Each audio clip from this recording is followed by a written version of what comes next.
नमस्ते, सत श्री अकाल, आदाब। मैं advocate Harry live Portugal bye Harry की तरफ से आप सभी का स्वागत करता हूं। तो सर, बहुत सारे क्लाइंट मुझे पूछा करते थे, सर जी हम बैक टैक्स डाले कि नहीं डाले। उन लोगों को मैं सजेस्ट करता था कि नहीं डालो सर जी, कल को आपका फाइल कैंसिल हो सकती है, आपको टीआरसी नहीं मिल सकती है, बहुत सारी चीजें होती हैं। मैं क्लाइंट को सजेस्ट करता था।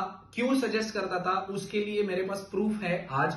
क्योंकि बहुत टाइम से मैं क्लाइंट से पूछ भी रहा था, बट वो अलाउ नहीं कर रहे थे मुझे वीडियो बनाने के लिए, वीडियो में वो स्क्रीनशॉट पोस्ट करने के लिए। आज एक क्लाइंट आए, उनका सोशल सिक्योरेंसा की तरफ से उनको एक ईमेल आई हुई है। उन्होंने बैक टैक्सेस डाले हुए थे, उन्हें कुछ क्वेश्चंस 10 से 12 पन्नों के दिए हुए थे। उन्होंने बोला था कि आपको जस्टिफिकेशन देना पड़ेगा।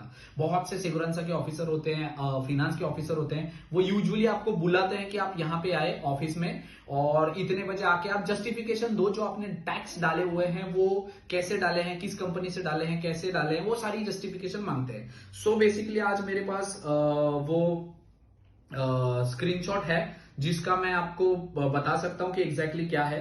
उन्होंने सवाल पूछे थे कि आपने वो जॉब कॉन्ट्रैक्ट कब लगवाया था, कौन से टाइम पीरियड में लगवाया था, उसके बाद आपका काम करने का शेड्यूल कब था, रात में था, दिन में था, दोपहर में था, आपको इंस्ट्रक्शन कौन देता था, जैसे कि आपका शेफ हो या बॉस हो, वो कौन है, उनका नाम या ऐसी कुछ चीजें। आप हॉलीडेज में काम करते थे या फेस्टिवल के टाइम पे कोई काम करते थे, आपने कोई पेपर वर्क किया था इस रिलेटेड, आपका जो जॉब कॉन्ट्रैक्ट है वो किस टाइम से किस टाइम तक लगा हुआ था, आपको जो पेमेंट मिलती थी वो वीकली मिलती थी, मंथली मिलती थी या कैसे मिलती थी, या आपको कैश में दिए जाते थे, अकाउंट में दिए जाते थे, उसके आपको उनको इंफॉर्मेशन देनी पड़ेगी।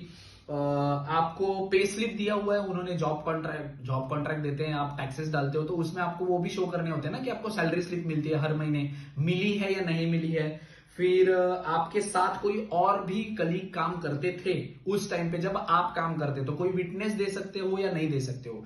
ऐसे सवाल उनको पर्टिकुलरली पूछे गए। उनको कम से कम 10 से 12 पेजेस की उन्होंने वो इंक्वायरी डाली हुई है। अब लोगों को ये सवाल है कि बैक टैक्सेस जब हम डालते हैं तो वो डालने के बाद क्या हमारे कार्ड पर कोई असर पड़ता है या नहीं। सर, अगर आप पकड़े जाओ तो बिल्कुल पड़ता है।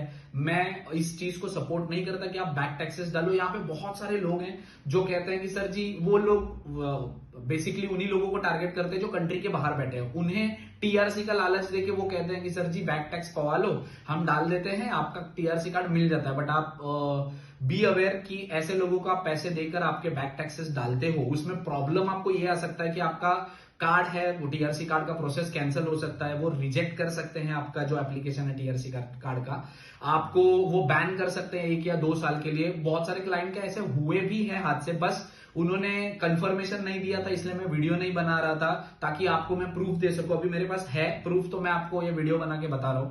Please please please I request कि बैक टैक्स ना डालो। किसी को पैसे देकर बाद में अपने आप को बैन करने में कोई फायदा नहीं है। हाँ, मुझे पता है उन लोगों को भी प्रॉब्लम है जो लोग कहते हैं कि सर हम तो कंट्री के बाहर बैठे हैं, हम बैक टैक्स डाल रहे हो तो आपको क्या प्रॉब्लम है। सर, मुझे कोई प्रॉब्लम नहीं है। मैं एक इंफॉर्मेटिव वीडियो बनाता हूं, इंफॉर्मेशन देने की कोशिश करता हूं कि अगर आपके टैक्सेस कम पड़ रहे हैं तो आप रुको, 4 महीने रुको। पैसे कमा रहे हो आप वैसे भी, आप 4 महीने रुको, यहाँ पे लीगली टैक्स पे करो, उसके बाद टीआरसी कार्ड लेके जाओ। ऐसा काम करो जिससे आपको फ्यूचर में प्रॉब्लम ना आए, आपको कैंसिलेशन ना आए, कुछ भी नहीं आए। जैसे अगर आपको टैक्सेस कम पड़ रहे हैं, आप बैक टैक्सेस डालते हो, तो जब आईमा में आपकी फाइल जाती है तो आईमा फिनांस सेगुरांसा से कंफर्म करता है क्या इसके कोई पेंडिंग है, मुलते हैं, उनके ऊपर कोई फाइन आया है, इनके टैक्स रेगुलर गए हैं कि नहीं, जॉब कॉन्ट्रैक्ट इन्होंने जो सबमिट किया है वो सेगुरांसा पे चढ़ा है या नहीं। ऐसी बहुत सारे क्वेश्चंस आईमा वाले पर्टिकुलर डिपार्टमेंट को करते हैं। तो जब करते हैं तो आईमा वाले जब उनको सवाल करते हैं तो फिनांस वाले या सेगुरांसा डिपार्टमेंट वाले आपकी सारी इंफॉर्मेशन चेक करते हैं, क्रॉस वेरीफाई करते हैं। उनको कोई डाउट लगता है तो वो आपको जस्टिफिकेशन मांगते हैं और आईमा वालों को वैसे रिस्पॉन्ड भी करते हैं, तो आपकी फाइल कैंसिल भी हो सकती है। तो बी अवेयर, आपसे रिक्वेस्ट है कि आप बैक टैक्सेस ना डालो।